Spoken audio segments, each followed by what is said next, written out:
Well, they say that sports, and this is, I'm quoting the original Coach Carter, that it's more than a game. How you Amen. doing, Coach Carter? I'm doing very well. How you doing this evening? Yeah. You sound like you got a little something in your throat there. You all right? Yeah, changing temperature up here again. I think it caught me. Got a little hoarse in my throat, but I'm gonna be all right. Yeah, man. A lot been going on in sports. It's been football crazy. It's been this crazy, been that crazy, and a lot Mhm. to talk about. Like to get your opinion on a couple of things, but uh, first of all, how was your Martin Luther King Day?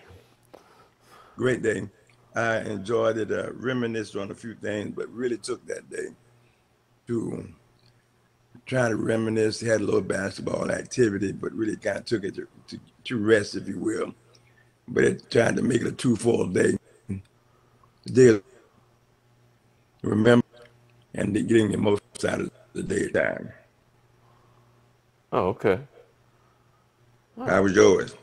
oh, it was good. It was good. It was good. It was it was good. It was good. Um, Went and helped out down in Winter Haven, Hmm. France. Stepdad, Right. and he was he's coming off of the heart surgery and everything. Yes. So Yeah. How was he doing? well, he kind of hindered himself, a little bit in the sense of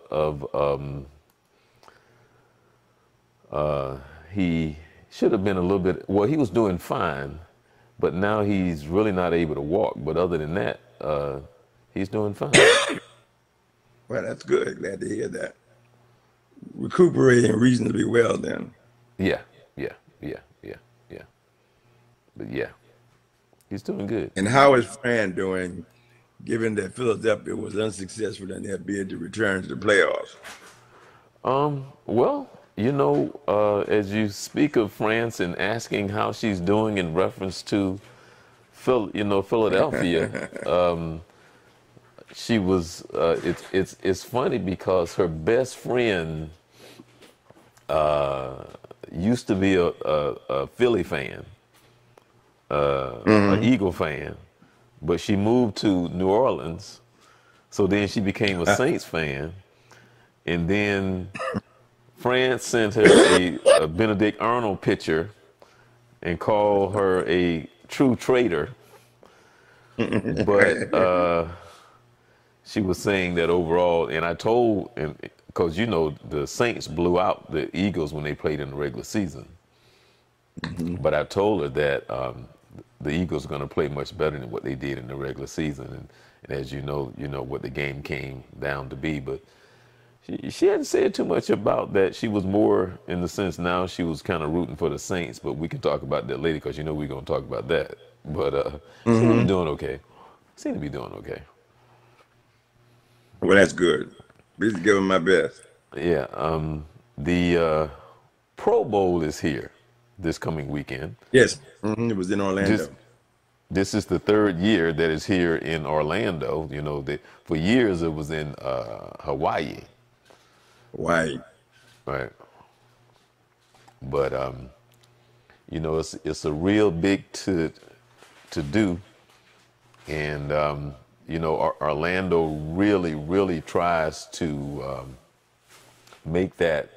I mean, they try to get the community involved. I mean, they really go all out to make sure that they come back. So Speaking it's a really big thing here. It's very interactive, of, and like I said, I think they're trying to keep it here in Orlando.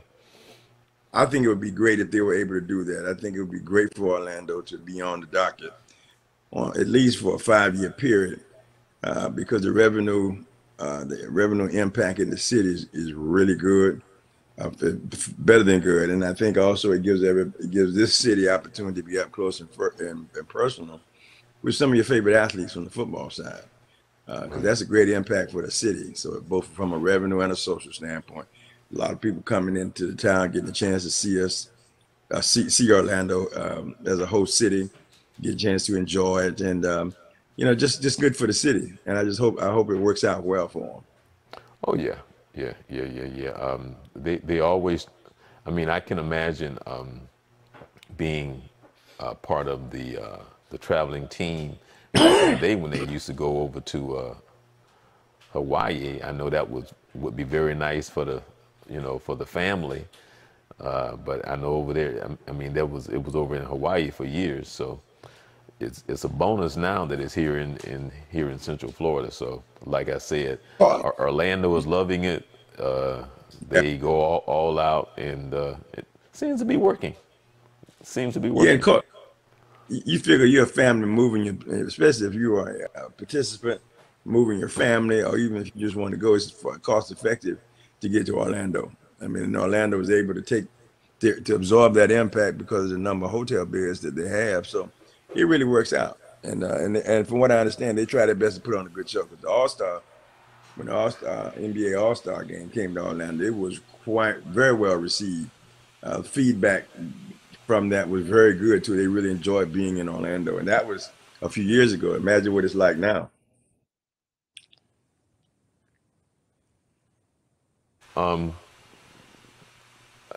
I told you last week that I had a chance to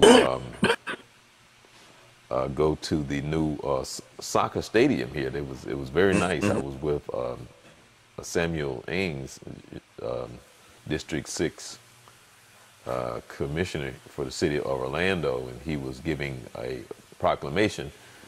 So I had a chance to go out there, and it was real good experience. Like I said, I was up there in the suite where they served the nice food and everything. Not like the suite, in where the Magic play, because I had a chance. He invited me to the suite that the city owns.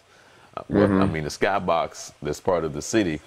So Right. I think each commissioner, I think, get like 6 games or something like that. I think each commissioner get a. I mean, they share games throughout the season, so I was able to go there last season and Hmm. experience what it was like up there in the box. So with all the nice food and all the nice things that they serve up there, So I think I was paying more attention to the food than I was the game. So that was a real good experience. I do understand. I've had that experience, and you can get distracted. But one good thing about it is an awful lot of TVs up there. No matter where you turn, you can see the game, but there's so many other things to enjoy from up in those boxes as well. So I do understand. Yeah. Wanted to ask you about. Oh, how is your team doing? Well, we're doing pretty good right now. We're 17-5 on a downhill swing of our schedule. We've got about 5 games left. We're all district play, so that makes every game important. We're number 2 in the district. Played number 1 to a very close game, lost that game, but have done reasonably well after that. Now got a big game Friday, another district foe. So all games here on out would be. We played last night and was able to come out with a victory there. But all games are important to us now because, we're still working on our district seating and getting prepared to get up in district play. But we got to take care of these 5 games first. So first order of business, take care of the next game on Friday. Okay. Okay. How many games left Five, before the playoffs start? got Tournament five start. games. 5 games. 5 games. Mhm. Okay. All right. And what's your record now? 17-5. 17-5. Okay. Okay. Okay. Now who seen who is ranked as far as in your division? Um, who is supposed to be the number one team? Our arch rival is number 1 team, Franklin High School. Okay. Yeah, Okay. That's in your they, district. I mean, that's that is in our district. They are one of our. We have 2 arch rivals, if you will, Ravenwood High School and Franklin. And right now, Franklin is ranked number 1. We're ranked number 2, and so we are arch enemies, if you will. Way back when we play each other. But they're the ones. They're the target right now. Okay, now in the regular season, how many do you play them, once or twice? Played them twice. Lost to them both times in two close games. 2.5 game, 5 point total swing for each game for both games. Okay, Lost okay. by 2 to 1, 3 on the other. So there's a very good chance you'll see them later on down the line then. Certainly hope so. That's what we're playing for. Opportunity to see them again. Okay. Looking forward to renewing our acquaintances one more time. Well, wanted to ask you, had you been following Herrera, who was unanimously elected to the Hall of Fame in baseball, and he's the first player of this era unanimously. And he always seemed to be a really nice guy too. 5-time a champion and 1-time MVP. Really, he seems to be a really nice guy. Yeah, it appeared that way, and it's always nice when you see a player who complements the ideal of what you think the sport should be like and what he should represent, what a player should look like. He certainly seems to fit that. Very excited for him. First time, unanimously being voted in a long time. So I think that's quite an honor. Right. You know, I wanted to ask you this last week, and we didn't get a chance to talk about it, but I wanted to ask you about Jimmy Butler. He, from what I understand, has been really a kind of a pain in the butt. And I guess the discussion among the sports announcers and the sports shows, do you want to trade him or do you want to keep him before you sign him to that big contract? Do you, because he is as good of a player as he is, and he's been productive in Philly. I mean, he's hurt right now, but would you want to sign him? It seems that he's a headache. What he's bringing to the locker room. So my question is, would you want to sign him to that big contract? That's a tough situation because it's not so obvious as it may appear to do that, because the ramifications of doing that, or is this the best time to do it? If you do it now, how does it benefit you as opposed to you choose to do it later? He's a problem. And I think for your team to be successful, you're going to have all hands on deck. So more so than that, is he worth keeping? And at this stage of the game, for me, I would want to try to move him, because I think he's just not fitting in. But it may not be that easy, contractually, and all of those things that go into that. But I think if I was the GM, I'm trying to move him. Well, yeah, that was one of the things. He was saying that, he's a pretty good player. He doesn't necessarily get along with some of the players, on the team. But I don't know. I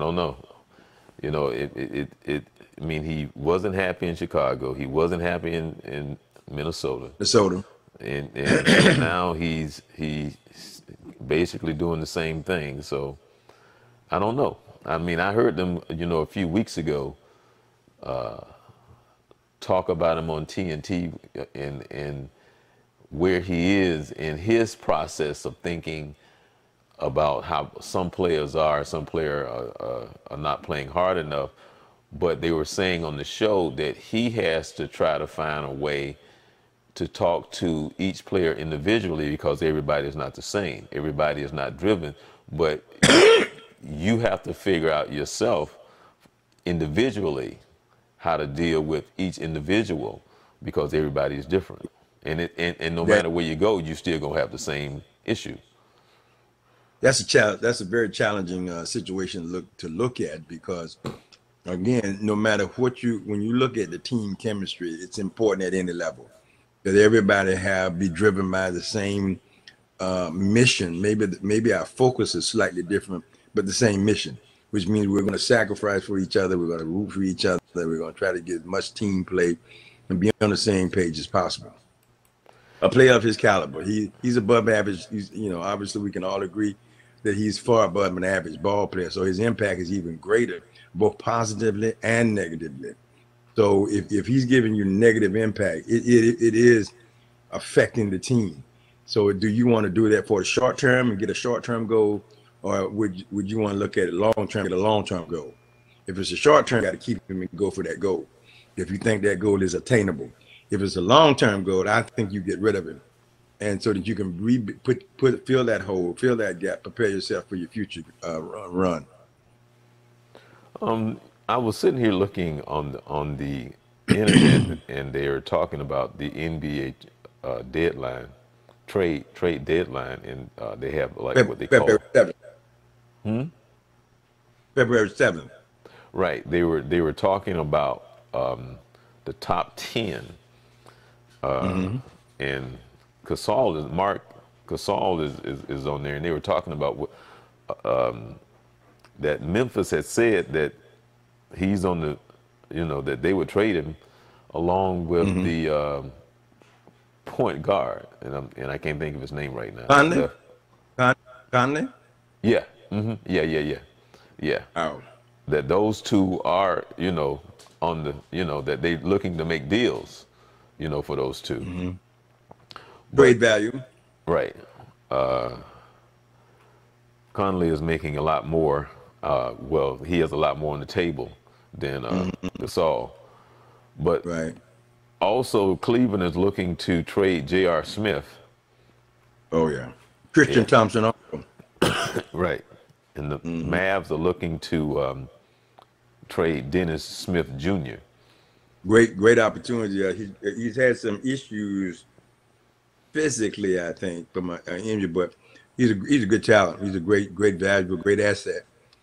And that's what you're looking at, is saying that, because that's a commitment to your future team. So you want to get people interested, that here's something I have that most people might want. What can I get in exchange for? Yeah, it wouldn't surprise coming up. Yeah, Tim Hardaway Jr. The Knicks are saying that he's let me see, they owe him right now $37 million, and he's averaging a career high, basically 20 points a game, 19.6. So he's having a good year as far as points per game. And I see that the Hawks won tonight. They did a number, I think. Okay, I hadn't seen. Yeah. And I was, soon as we started the show, because the Denver is playing Utah right now, and they had this play fight. And trust me, it was a play fight, and both of the players got rejected, but it was something silly over nothing, really. Well, tensions are getting. I want to ask you about Jabbar Parker, who came out of Duke. Came out of Duke, right? Parker. Jabbar. Yeah, he's been later with a lot of injury lately. I think he's really back up and playing now. He's in Chicago I think he's in Milwaukee now. No, actually, he's with Chicago. Oh, he's with Chicago. Okay. Right. But he was in. Right. That's right. He was in Chicago. But my question is that he came out early, and I don't know if you really have paid attention to him, but do you consider him to be a disappointment or a bust? Not a total bust, but a little. I don't think he's lived up to the hype, because he came out, but he's kind of like he's there, but he's not there. Never been he never been a true impact player, is what I'm trying to say. Well, I don't know. I hate the term he's a bust and all that. Well, I meant true. No, you know what? That was unfair on me. I meant a true. No. That's what the media says. I mean, that's what everybody says. I just think here's a guy that certainly didn't live up to the hype as he right now.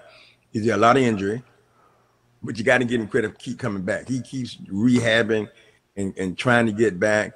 And each time he's injured, that does take away from his skill level at his highest point. And it appears as though people still want to have him around. He's trying his best to get back, but it's just difficult. You know, you remember the Grant Hills of the world who had multiple. I mean, Grant ended up having his last couple of seasons not play some pretty decent basketball because he was healthy for it.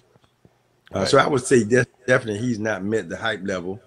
And I think primarily due to the fact of his injury, not his lack of skill. Yeah.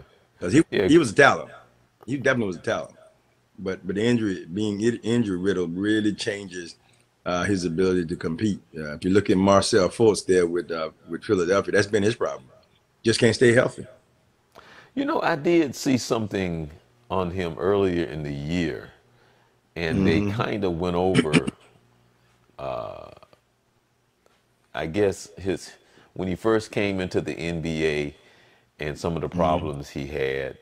His skill level was not where it should have been, and Right. then he was having problems with now moving up, playing against bigger, stronger players, and his development, from what I understood now that it's coming back to me, it wasn't where they thought it was, but they was kind of saying that he probably should have stayed in school probably another year or two.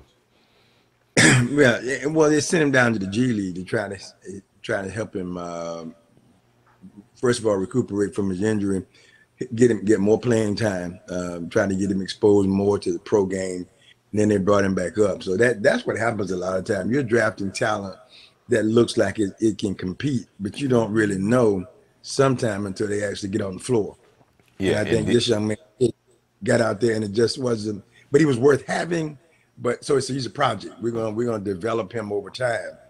But you know, it's right. They were in the playoffs right away, and I think he showed up for 2 games, and then you never saw him again. And they and benched then him one of the other first round draft. one of the other things on him was that he didn't play any that he didn't play defense.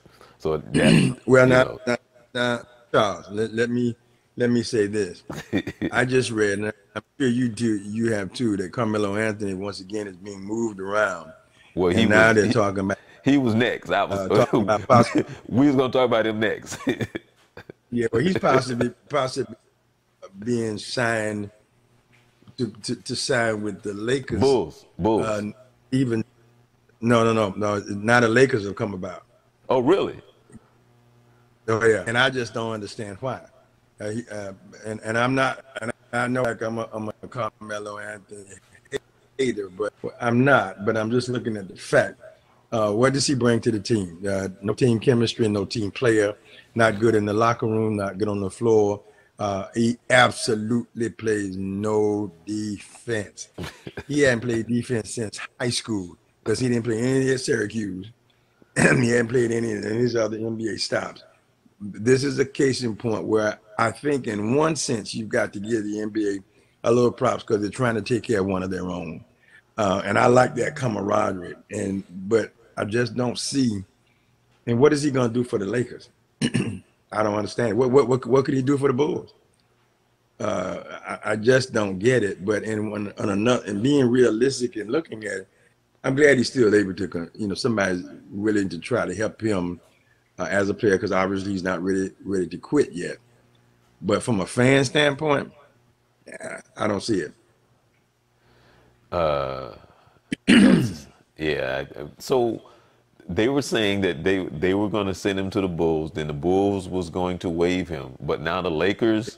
Well, what the Lakers are doing, they had been talking about Carmelo anyway. That they were interested in obtaining him. So it appears as though now Bulls waive him, they might come along and pick him up. And okay. Now, what they was talking about on the jump today, your son cousin,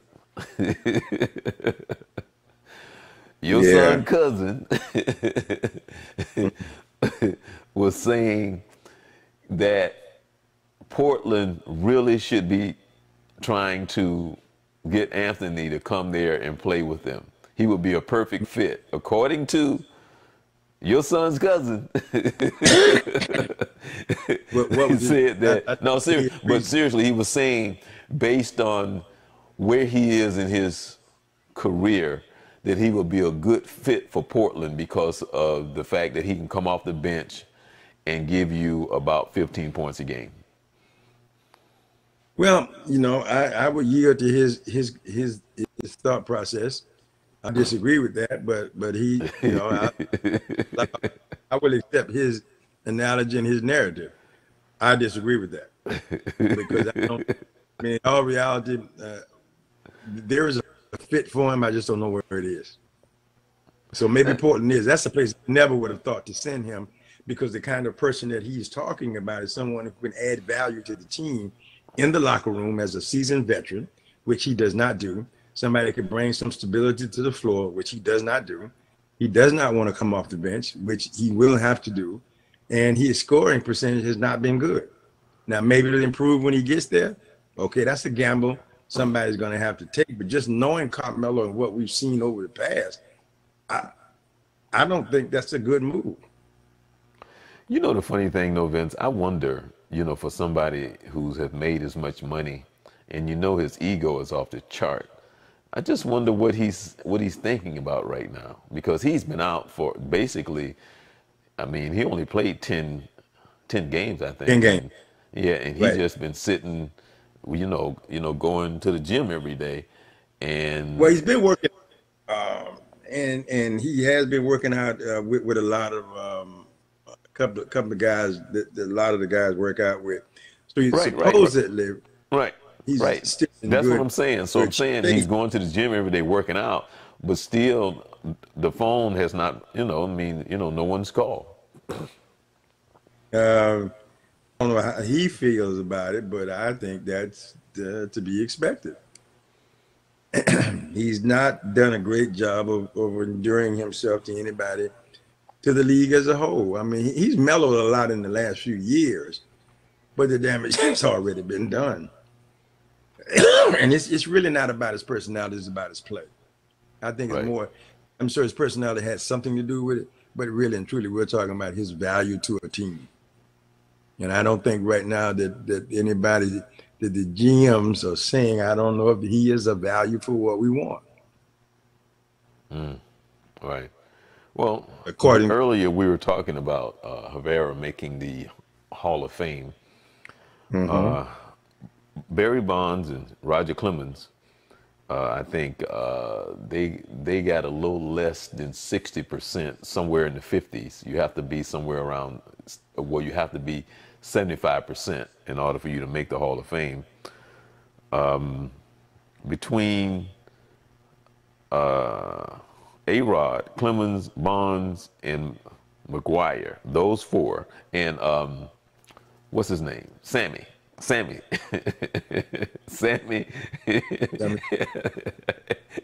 And I have to laugh at Sammy because I don't know if Sammy gonna go into, if you ever make it to the Hall of Fame, I don't know if Sammy gonna go in as light-skinned Sammy or dark-skinned Sammy. But Bonds, Clemens, A-Rod, Sammy Sosa, and I just missed one. Who did I miss? Anyway, between those four, McGuire. Okay. And then Pete Rose. Now I know Pete Rose is not a gun. Pete Rose will go into the Hall of Fame once he dies. They won't let him in long as he's alive. They're probably going to vote him in once he passes away. Blah blah blah blah. And I say that, and I wonder if that would be the same for those that I just mentioned. I mean, because like Barry Bonds was great before all of that. Clemens was great before all of that. A-Rod was a great player. Sammy Sosa and that with his PEDs and all of that stuff that was going on at that time. How do you feel about that? Well, I'm a strong proponent of what the rules call for. I really do think a lot of times we create our own headaches by setting rules and then don't follow them. Right. and having rules that we apply to certain players and not other players. I disagree with that. If the rule affects my star player, then so be it. He broke the rule. He broke the rule. Those what they did or what they were alleged to have done or accused or whatever went against what the league and the sport stood for. It was against policy. They have to have some kind of discipline for that because that was the policy. Now, if you want to pardon them, then so be it. But I think most likely your scenario is probably correct. Unfortunately, upon their death, then they would probably posthumously, give them an opportunity to go in, because I do agree. Like a Pete Rose, he will get in, but it'll be probably after he passes. And that some people disagree with that. Some people think it's shameful, but regardless of how you look at it, and I would want all of them to make it if they've earned the opportunity. They played the kind of, they've been the kind of sportsmen that they have. But you can't ignore what they did. I think that takes away from the integrity of the game. They made a mistake. They went against the rule, the policy, and they're being disciplined or treated accordingly. Now, does it take away from the fact that they might have been great at their sport? You still were great. Right. You still did well, but you broke the policy, and the policy says you can't have it. But I think once they pass, then people are going to be more sympathetic, more understanding, and probably with hearts will soften. Right. Yeah, and that's how we are, and that probably is what's going to happen. And and then I mean, we really don't see Pete Rose anymore. I mean, we used to see him, back. He used to be more out there, and I don't know how old Pete Rose is. I mean, Pete Rose is now. But you may see him in Vegas and some other places. He's in Vegas. He's like an ambassador for something out there. Hotel. You see him around out there, but around the country, pretty much. Not many of those guys you don't see anymore. You don't. Sammy's here and there. Barry Bonds was working with minor league teams at one time. They're just out of the profile, which in a sense probably is good for them. That they're out of the limelight, because it's just going to draw more attention to that situation, I think. Now, let me ask you about one of the best defensive players in the league right now, James Harden. He certainly is. His defense is his offense. Correct, and that has worked very well for him. It worked great. Nobody else could do that, because his offensive production is so high. He scored 61 tonight, by the way, Vince. Did you know that? No, but it's par for the course for what they're doing. You're allowing him to do at his best to do what he's doing, and he's taking full advantage of it. Right. He's trading defense for offense because he can't play defense either. Right. But he's an offensive. Hmm? What was that again? That's the difference. His defense is very poor, but he makes up for it on the offensive side of the floor. You can't ignore that. He's going to help you score a lot of points. He might not help you defend very well, but he's going to help you score a lot of points. Yeah, what do you feel? I mean, not necessarily him, but overall, and this has been a topic of discussion, and it really frustrates me, but what do you think about the fact that the NBA doesn't call traveling? Again, it's two things they don't call. They don't call carrying of the ball and traveling, because if they did, it would call both almost every play. The thing that Harden did with those 4 steps, that's just inexcusable in my opinion. That's just too much leaning toward entertainment for the game. Either change the rule or call the play.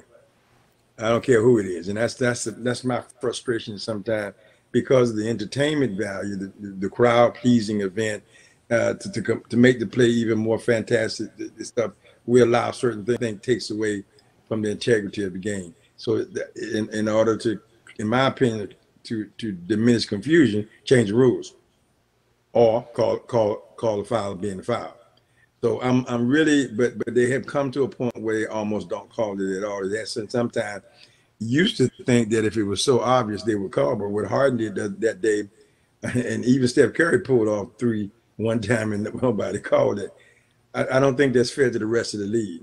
I understand it keeps the flow of the game going. It makes the play even more fantastic, particularly if he makes a shot. But I just think that's one thing I don't think is good for the game. Call the game as it was meant to be called, or change the rules. You want to know something funny, Vince? I was sitting here and I realized something, and even when I say it and when I think about it, I'm still kind of like, wow. Do you know that Kareem Abdul-Jabbar retired 30 years ago? Do you know it's been 30 years since we've seen Kareem play basketball? 30 That's years, a shock. Vince. That is shocking me because I'm a huge Kareem fan, I and I think know, for and I'm me, like, it's doesn't been seem 30 years since he retired in 89. doesn't seem that way because I follow him so much on social media and see him doing so many other things. So I still feel connected to him Right. in that sense, but not realizing he hasn't really played any ball in 30 years. But it doesn't seem that way for I me know. because of all the other activities that I follow him on social media and look at something and read some of his books and stuff. So I still feel connected to him. Like he just stopped playing about 10 years ago. But yeah, 30 years. That's amazing. That Yeah, says something about me. because I was putting the numbers together because I said Kareem played 20 years, but he's Hmm. been out of the game longer than the 20 years that he played. So it's kind of Yeah, like, wow. amazing. That is shocking. I mean, in being a fan, I'm surprised at that. Again, not realizing that, but a big fan of Kareem's because Kareem gets in Orlando a lot because he's very close friends with the guy from UCF, Doctor. Oh, it'll come back to him in a minute. Who he works with diversity for the league for all the sport. Oh yeah. Um, Dr. Lapchap, Richard Lapchap. He and Dr. Okay. Lapchap are very good friends. I've done a little bit of business with Dr. Lapchap because he's out. He runs the Lapchap program out there for advanced degree in sport, and a lot of kids get their masters through him, and they got some NBA connections. He does a lot of stuff nationwide and from a diverse standpoint, whether it be from hiring coaches at various points in different leagues. He's very, very well published, very well respected. Well, he and Kareem are very good friends. And I had a chance to have a conversation with Kareem on the freeway through Dr. Lapchak a long time ago, trying to get him to be a speaker at the Midnight Basketball Hall of Fame band, but we're unable to coordinate schedules. It was a highlight for me because I'm a big Kareem fan. Met him Yeah. many years ago. Yeah. Now, Met him when many. I used to attend the National Association of Black Journalists conference, I went, I think, like 10 years in a row or something like that. And they would always bring in somebody famous and he had a book out that he recently had a book that I think had been out about like a month or two. So he was there, and cause I'm standing next to Kareem Abdul-Jabbar, and I'm standing there cause I want to see how tall he is. I want to see how big he is. And the thing is that he's not a big guy at all. He's not a big guy.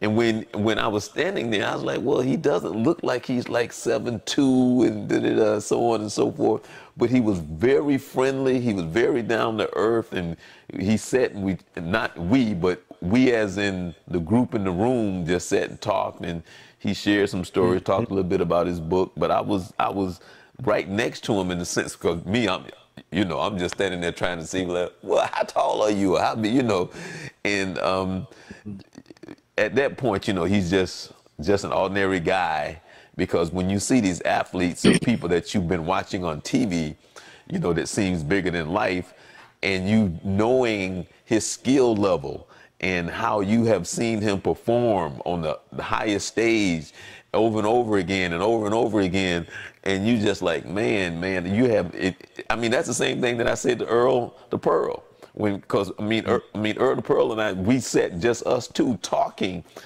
and and I just wanted to say, man, you have no idea how my mother would love to meet you, you know, because she loved you and Walt Frazier, and he was sharing stories back and forth. And the same thing when I was talking with Walt Frazier, he was sharing stories with me and stuff. And I'm sitting there thinking, man, as a little kid, I just sat there and idolized these people, man. It was just, you know, and then you grow up and then you meet them, and you would have never thought when you were sitting there, when you 12, 13, 14, 15, 16 years old, that there would be one day that you would be sitting in the room just having a normal conversation, you know.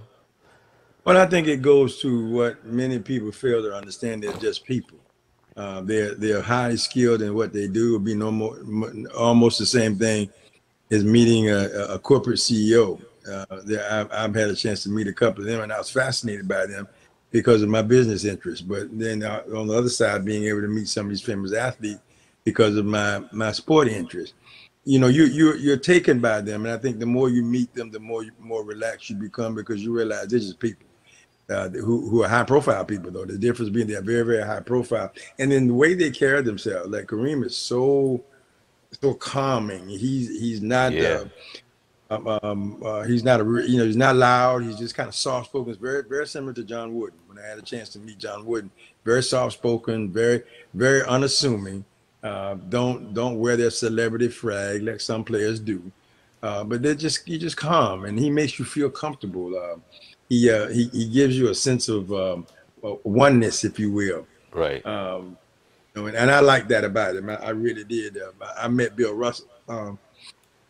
Bill Russell was somewhat like that, but Bill was the type of person that I best remember Bill Russell for people for asking what he called to be dumb questions. Somebody asked him a basketball question, and he stopped and looked at the guy, and he said, "And you consider yourself a basketball person to ask me a dumb question like that?" That thing was funny. I'm sure the person on the other side didn't think that, but when I was listening to it, I was thinking, now that's funny. Here's a many-time All-Star. That's just Bill's personality. Having met Bobby Knight, or been in the company of Bobby Knight, even to this day, you got to be careful what you say to Bobby, because he's got something coming back for you. He's getting older, obviously, but those guys, man, when you sit and you can really get them one-on-one, they are who they are. But sometimes, you know, the way they present themselves, it does kind of overwhelm you at first, and then you kind of I like it when they calm you down. You know, just their personality calms you down. It's just me and you having a conversation. When I met Dean Smith, he made sure that I wasn't overhyped by him. He brought me down and sat me down and had a conversation. You know, so yeah, I get it, but sometimes we just get overexcited about it. But you do find out really who they are, right? Because their television persona, and their lead, their personality as an athlete, and their personality as an individual are many times different. Right, definitely, yeah. Because I've met some athletes that you'd be like, yeah, you are who they say you are. You are exactly how they say you are. Trust. Just like that. I mean, I think a lot of time too, when you meet older athletes, they may still be playing or been retired. Their personas most of the time are a little bit different now, as opposed to meeting an active player who's currently living in that environment that he's portraying. Some of them are very different. Some of them are very obnoxious to be around, because they're believing, it could be rightfully so, their own press clippings, but then not, in my opinion, appreciate press clippings. They're doing the work, but we're celebrating it. And I always them to acknowledge that fan who goes out and buy their jersey or their cap. Or they're helping to extend your celebrityism, if you will, and help celebrate you. Kind word. Fans can be rude too now. Oh yeah. Fans can be very rude to these guys. And some of these guys are very sensitive to that, and which it's rightfully so. Yeah. Well, let me It's a let me delicate balance. set you, huh? That's just a very delicate balance when you meet, as opposed, it's like we watch some of these press conferences, and I oftentimes wonder if I could do what some of these coaches do after having lost a close game, a very important game, for them to have to meet the media and entertain what sometimes sound like some ridiculous questions. I can't believe you asking me this, and I just lost a 2-point game, whether it be championship, conference championship, regular play, overtime, or whatever. They ask some of the dumbest questions. Yeah, And I do understand on the other side you're trying yeah. Well, from I some, was gonna and say you took out some. Yeah, being in media and understanding, like, working in news, and what you're saying is, even for myself, like, like sometimes I even shake my head at some of the questions and it'd be like, and how long you been doing this?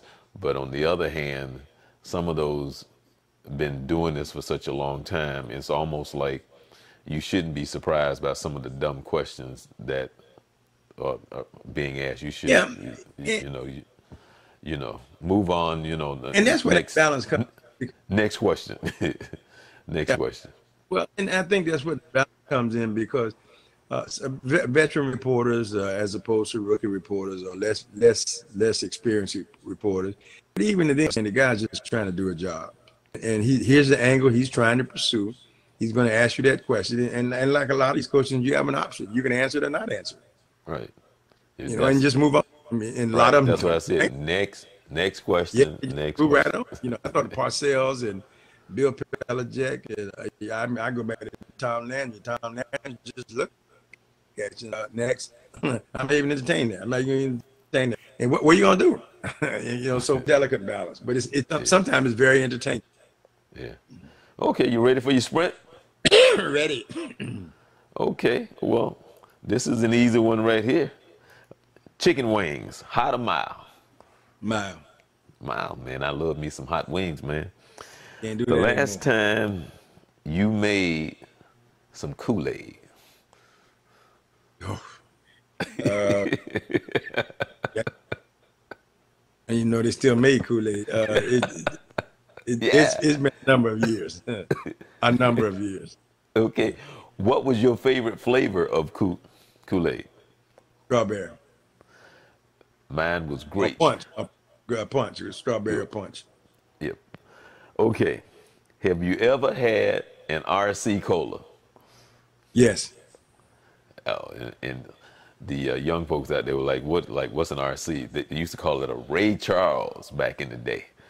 You can still find them around occasionally. I've been in a couple of restaurants that have RC Cola. I was shocked. Oh, really? Hmm. Probably parts in different parts of the country. Yes. Yeah. Yes. Okay. Now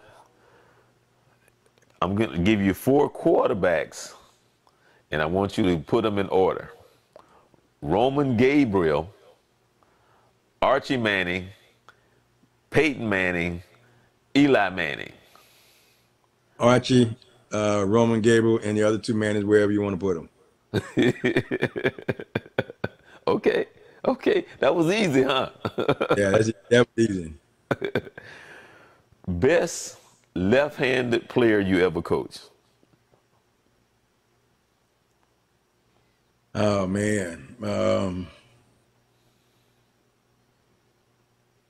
I don't remember his name, but it was back doing working at Tangelo Park YMCA. A young kid from I cannot remember. He's gonna be shocked too. I can't remember his name. He's the best left-handed player I've ever coached. Yeah. Okay. The last time you had a peanut butter and jelly sandwich? At least 30 years ago.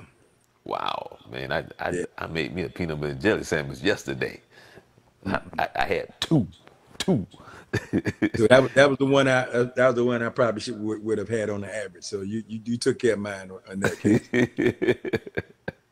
Okay. Jelly or jam? Jelly. Jelly. Okay. Doesn't matter. As a kid, did you ever make a mayonnaise sandwich? Well, not as yes, and also first year I made a mayonnaise sandwich there too. Also, Now, But also with the mayonnaise sandwich, we used to have like a wish sandwich. Do you ever make a wish sandwich? Never had one of those.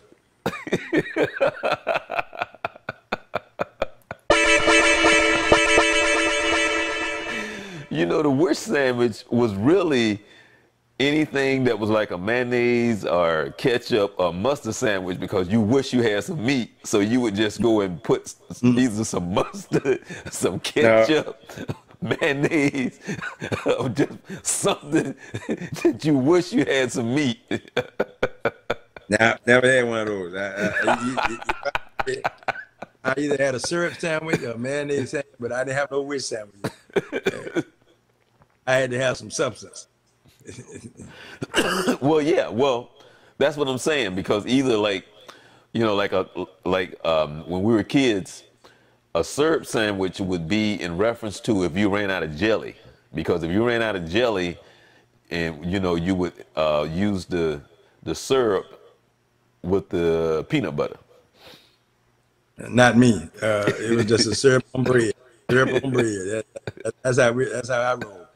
Well, yeah, I mean, like you know what? A lot of people did eat like the syrup sandwiches, and also a jelly sandwich.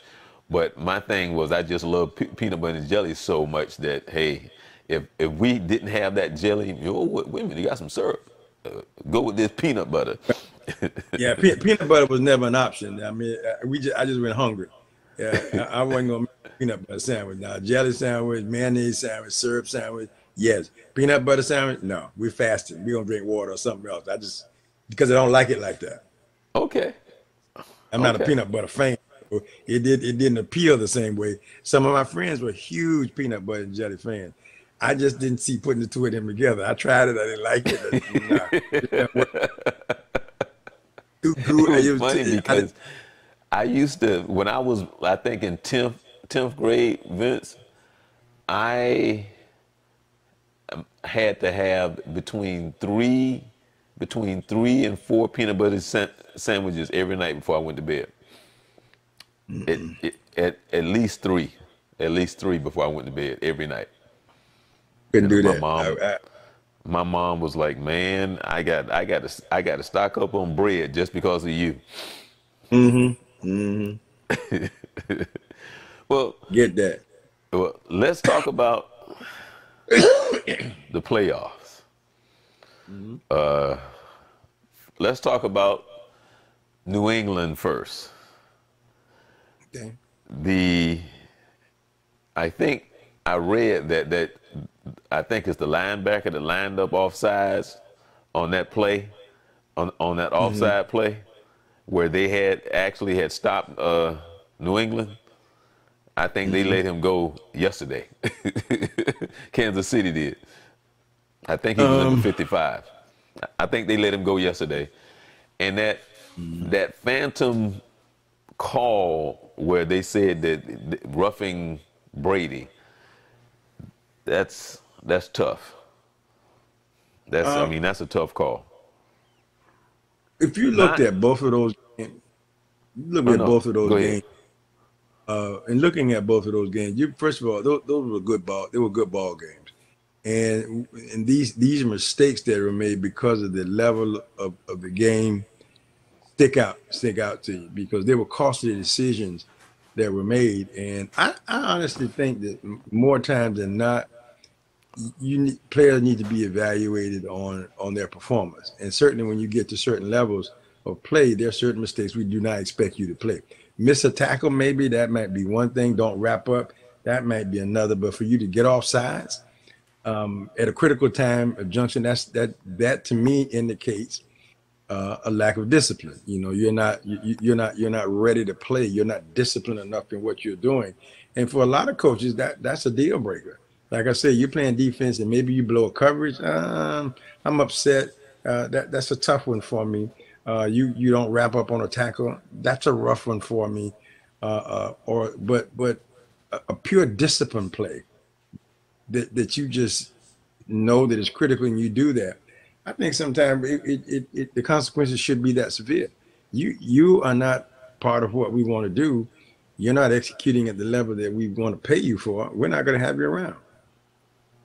You know, because Yeah, you and just I mean, and the uh, games came down to mistakes, quite honestly. And both of those play, you eliminate some of those mistakes, you got a different kind of ball game. I'm not guaranteeing, I'm not saying one would win or lose, but you got a different ball game when it comes to mistakes. You look at Brady's drive; he did I mean, I win, but now Brady to Brady does, and you gave him an opportunity to let him get in it, and he just got it done.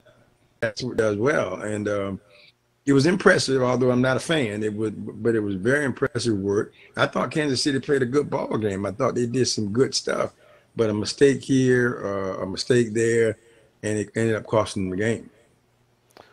yeah, that's that's tough. I mean, as far as the player, number 55, I don't even know his name, but it's one of those things that will stay with you till the day that you die.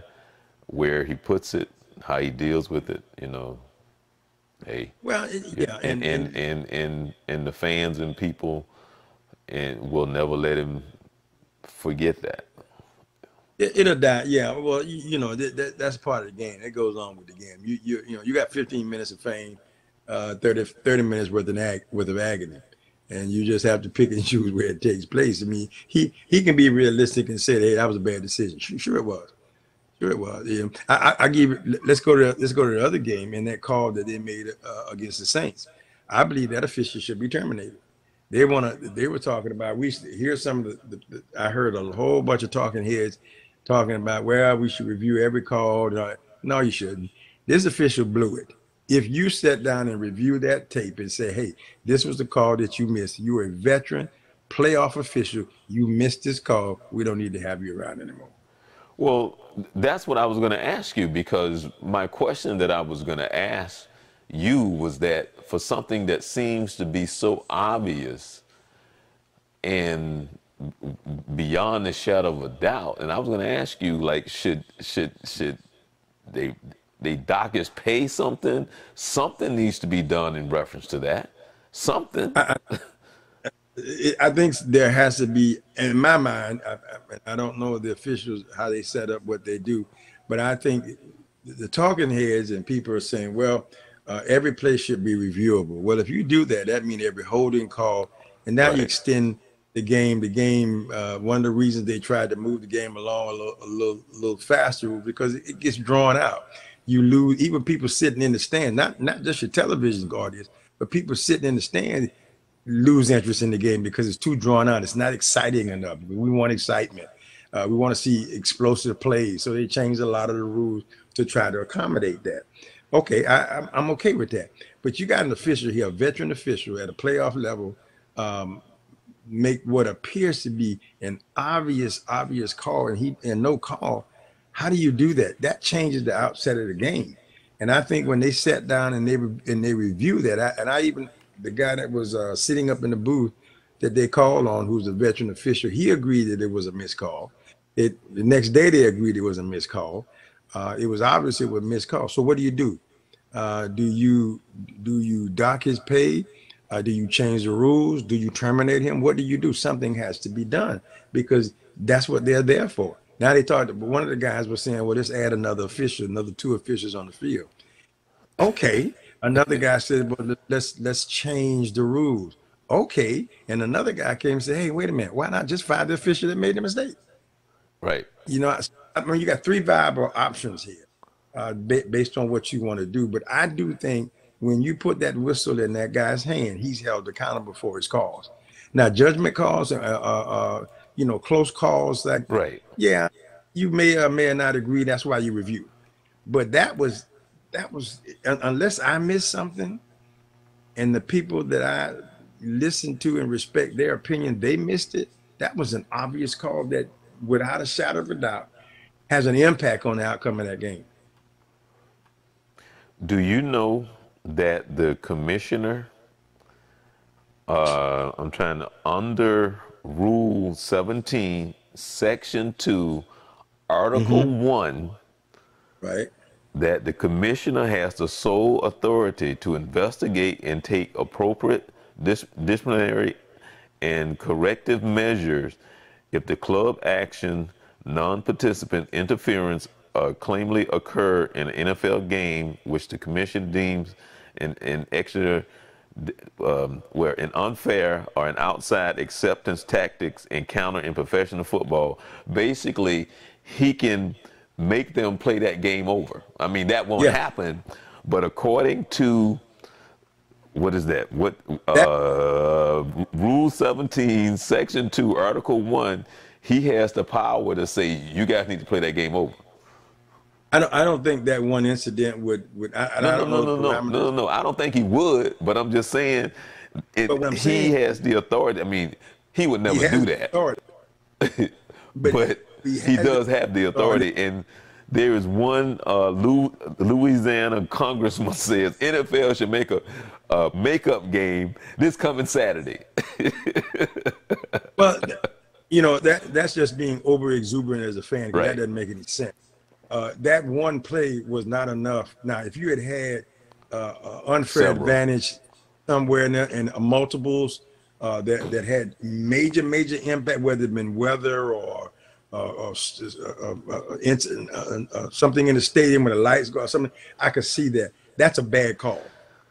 It comes at a bad time, at an untimely situation. I think there is, what you look at is the officiating crew, down to the individual, and I think that I recommend that he's disciplined or either terminated, depending upon, after review, how bad did you miss this call. I mean, if it was a judgment call and you went a different direction, and maybe it was okay, but this to me appeared to be so blatant. How could you miss that? Right. And that's the way I see it. And I looked at it 3 or 4 times, and it's just my naked eye. I just think that what are you going to do? You got to clean the game up. We got to clean it up a little bit. They've done an awful lot of things to clean the game up, and I'm 100% in support of it. I don't agree with all of them, but I'm in support of that. Well, I think now we've got to look at how we manage the game, and because that right there could create so many more problems. It could create injuries. It could create animosity on the field, which means you're gonna have a lot of tensions high. So we got fights now. This game's gonna get out of control off of a bad call. I think I'm leaning toward a situation where he either gets fined or terminated. Right.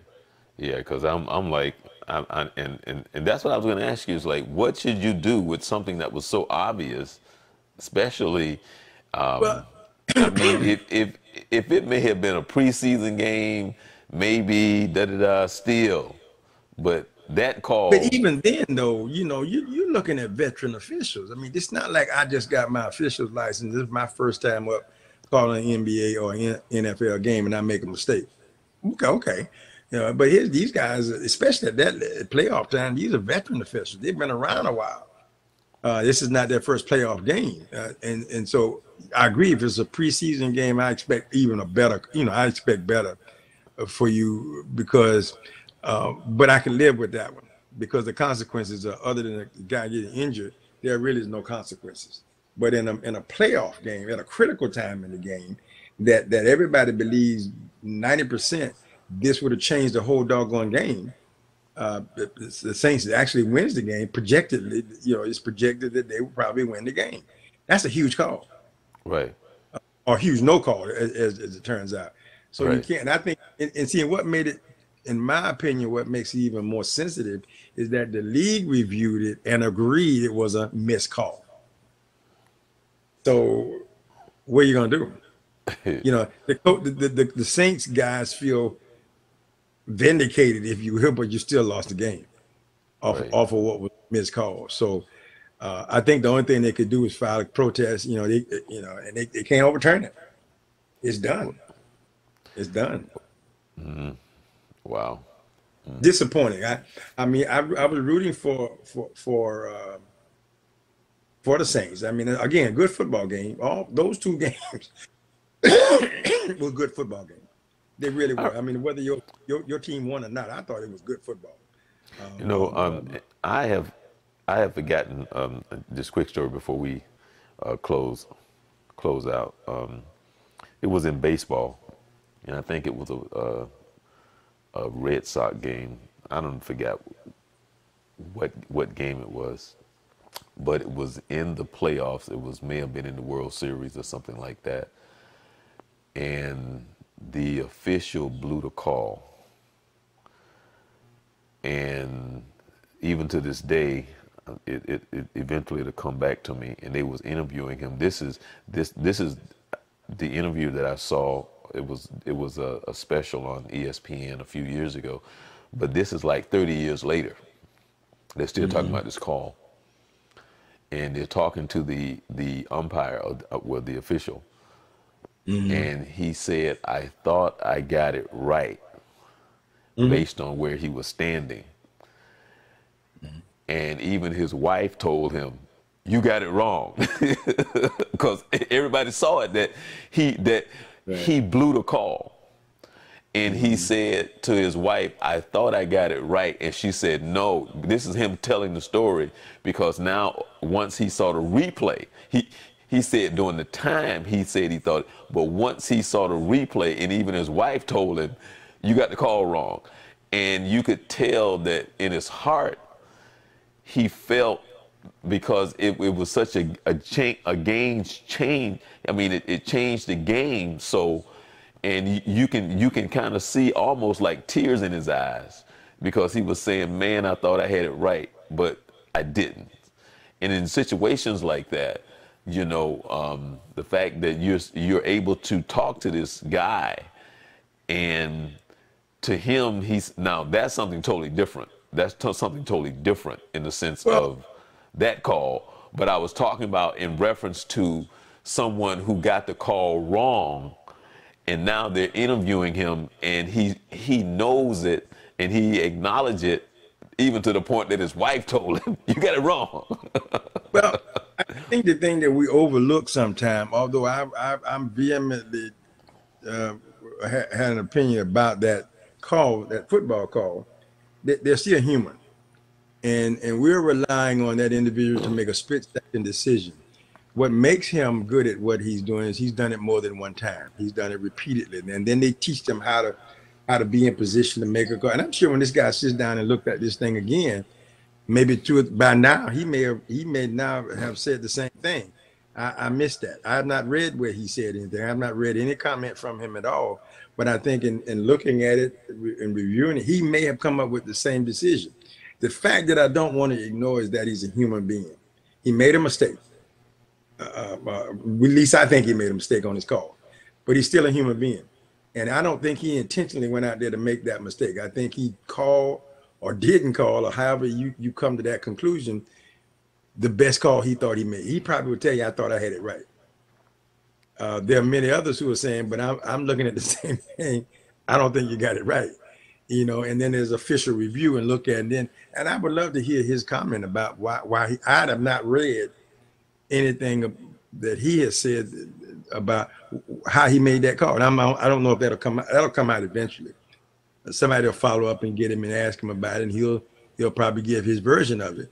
And he feels bad. He probably feels bad. Well, hopefully he doesn't live anywhere near the state of Louisiana. Because fans are crazy. I hope he's from California or from Florida or something. Yeah, hopefully he lives in Guam. well, people, fans gonna take it to heart. I don't blame fans. I mean, I want my team to win, and I want them to have a fair opportunity to do that. When you take that away from them.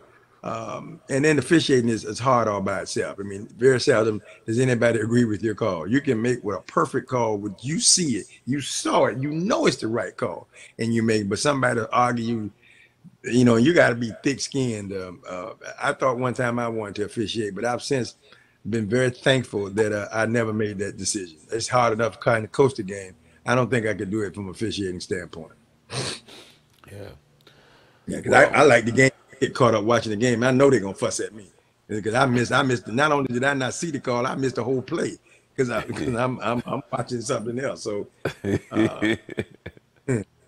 so it's tough. It's really tough, man. And my heart goes out to him. But bottom line, I think, me personally, I think you missed the call.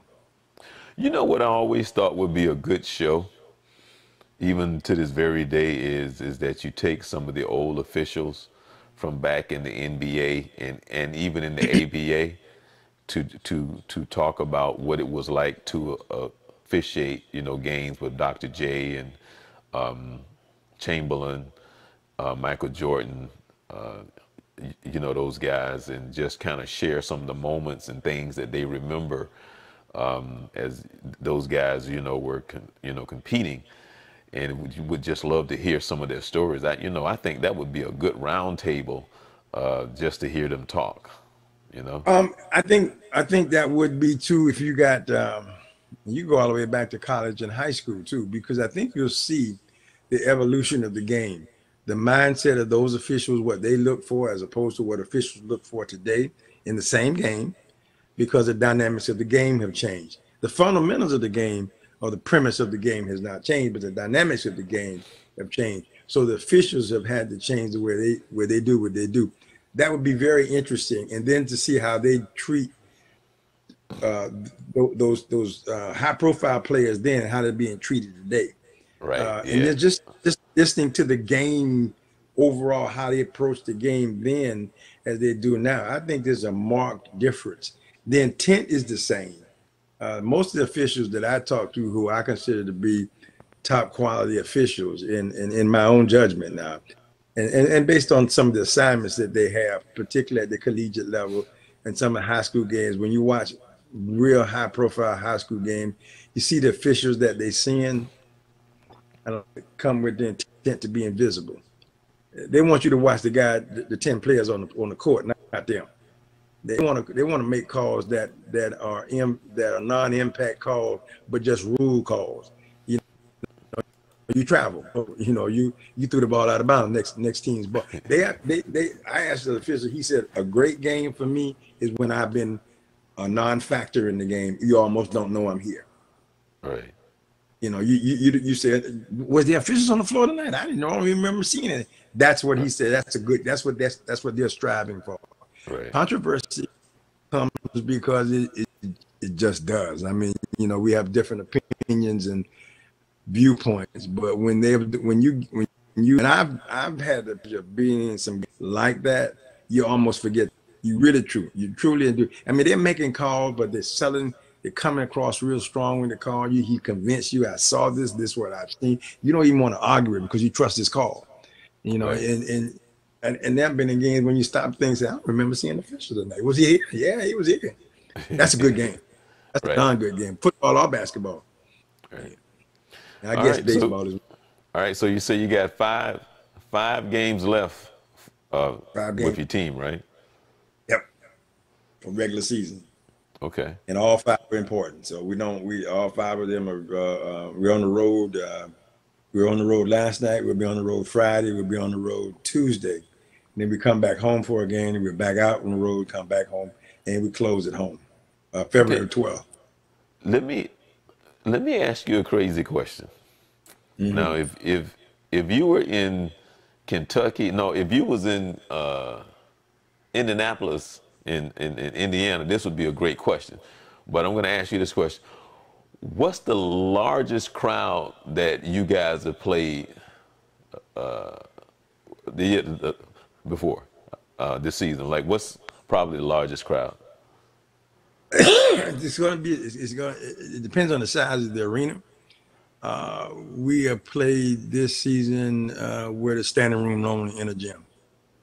Okay. That much arrival. I mean, every seat's taken. Okay. Every corner is filled. Tremendous student sections. Looking at your average high school gym, I'm talking about packed. Right.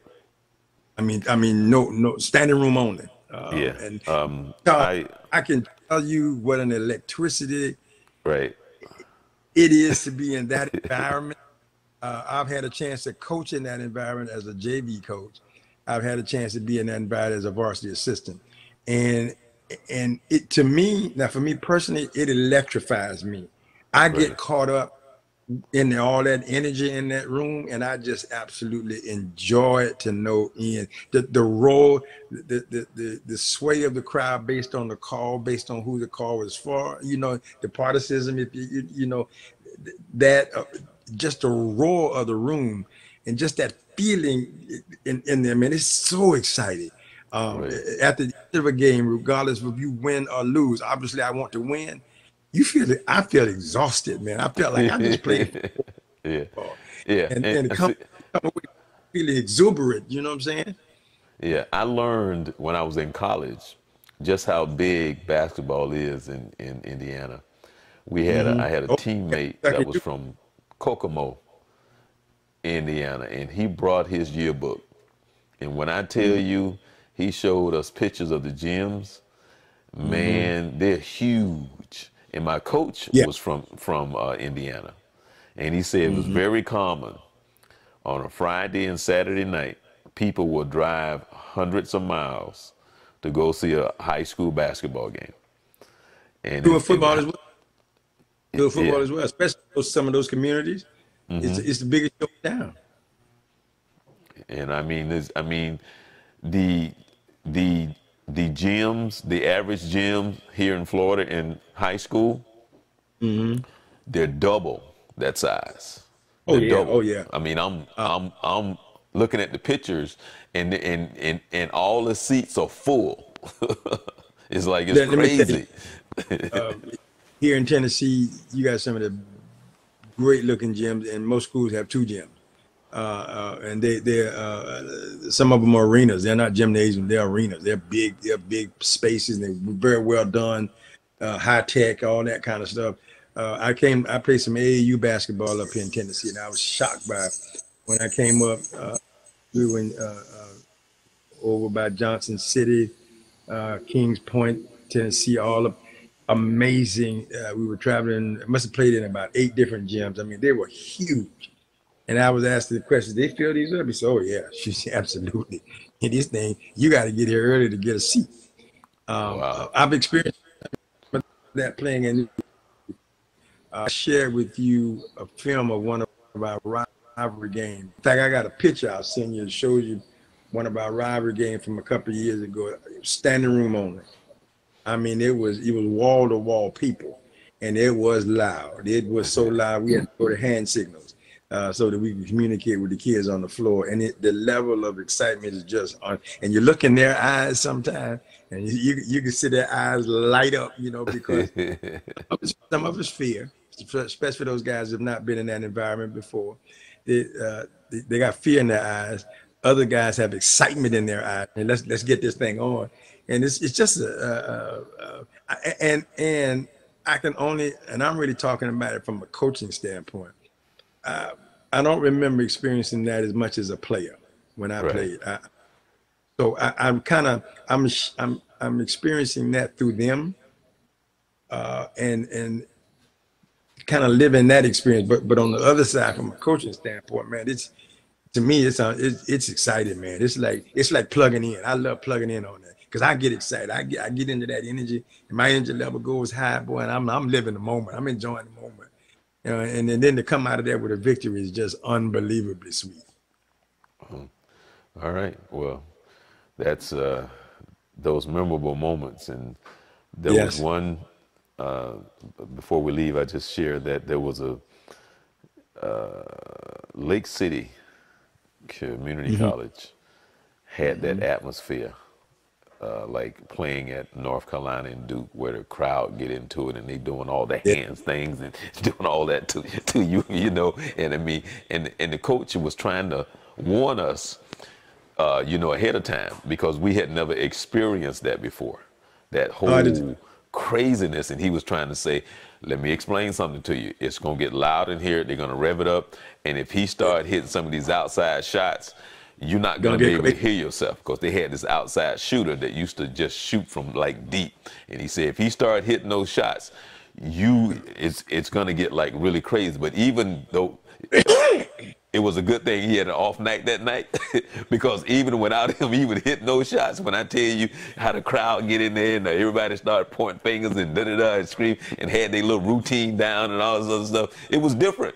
It was different than any other arena that I've ever played in before. And I've never seen that before in any other arena that I've ever played in. It was different, and it was loud the entire God, game. let me tell you, I had a chance to be in Cameron Indoor Arena when Duke and Carolina played, and we were in Durham at Cameron Indoor. Let me tell you, everything you see on TV for one of those kind of games, man, it is absolutely electric in there. It is, and I also been to a Carolina game against Duke in the Dean Dome. It's nothing like it. And I'm not diminishing other rival games because I'm Right. sure they are just as electric. But I can speak to that one. There are a couple of others I haven't been to, but those I can speak. So if there's anything like that, and I know it is so electric you don't want to go to the bathroom. And one of the things I like about Team Dome, they had screens at the time out in the concourse area, the concession area, in the bathroom. You don't have to miss a minute of the game. And that's how excited it is, and the place is just roaring. And it's so I get it, man. I get it. Yeah. I When I was really in enjoy it. when I was in Daytona, Vince, I used to go to all the Cookman home games there, Small and gym, packed out. oh yeah, but I Yeah. basketball games. I used to go to all their home games, and I went to the FAMU basketball games. Oh yeah. Oh yeah. Oh Oh, yeah. whoa. Yeah. And Yeah. because I mean, it's packed. It's packed. Oh It's yeah. packed. I mean, Absolutely. the funny thing is that I used to sit there in the gym, and I'd be like, man, you come in here, boy, they give you some real home cooking up in here, boy, because referees be cheating like I don't know what. Some of these bad calls, what they call home calls, right? And it was so funny because the games were But good. that's Now, what makes Cookman had a good team, but just it to did show back in you, the day. right? Fam came to town, and it was a close game, and Cookman won, right? 2 weeks later, they played Fam at Fam. They lost by 32 points. Well, the rivalry, especially between those two schools, anything is possible, man, because they absolutely not like each other. Right, And when they used to have the Florida Classic, they used to have a basketball game on that right, Friday. right. That Yeah, Friday night used to have, because I really wanted to try to revive that, because I thought that was great to yeah, have a great weekend. You had a Battle of the Bands, you had a basketball game, and then you had a big football game, and then you had the Gospel Explosion on Sunday. Well, that right, was a heck of a weekend. And because I actually got a chance to have one of those weekends one time. I went to the basketball game on that night, then went to the band activity, then went to the football game, then went to the Gospel Explosion on Sunday. right. I felt exhausted on Monday, man. I needed some time off. Oh man, this is amazing. Those kind of atmospheres is what I like about college sports. Right. They bring such enthusiasm to unlike the professional, which I still think is good ball, but that college experience and even that high school experience, but definitely in that college experience, man, those guys love it, and they bring so much excitement. All right. Well, you're going to give us an update next week on how your team is doing. I hope that Certainly you're will. keeping warm. A little Well, yeah. cold spell hit, but Well, today we it got are. up to about 78 degrees. So we're doing good. We, we're going to be 25 tomorrow, 14, 20, 25, 26 high, 14 low. The next couple of days, we're going to have some. We may be looking at some ice. We're not sure. We'd hope it would snow, but it's definitely got cold temperatures. There was no question about that. I was talking to my brother earlier today. He's in Milwaukee, Wisconsin. Their high today was 12. And when I talked to him, I it was 9 understand. degrees. It was 9 degrees when I talked to him, with snow still falling and already 6 inches of snow on the ground. And That, it was still coming in the ground. And I was telling, he was saying, he sent me a picture. It was a very warm looking picture, but a place I would not want to be. I have been there and I have done that. I've experienced that in overseas when I was in Germany. I know what it's like to be in snow up to your waist and almost up to your chest. Didn't think that was possible, but I had a chance to experience that. A great experience. Don't want to do it again. There you go. But All I am right. looking for Well, some snow. The snow did not be great. okay. Well, that's The original Coach Carter, the original Coach Carter. I'm Charles Morse, where we come to you every Wednesday right here at www.youthcentralsports.com. And we're on Twitter, Facebook, and Periscope. Make sure that you subscribe to us on YouTube, like us on Facebook, and we would love that. And so we want to say good luck this coming week, Coach Carter. Thank you. Looking forward to when you guys start your tournament. I'm still waiting on my link so I can watch some of these games now. You know, I've been waiting. Yeah, I got a couple of games I'm going to send you. I got a couple of games I'll send you the next couple of weeks for you to take a look at. Okay. All right. Well, you make sure that you keep warm. For sure. All right. Everybody enjoy the rest of the week, and you be blessed.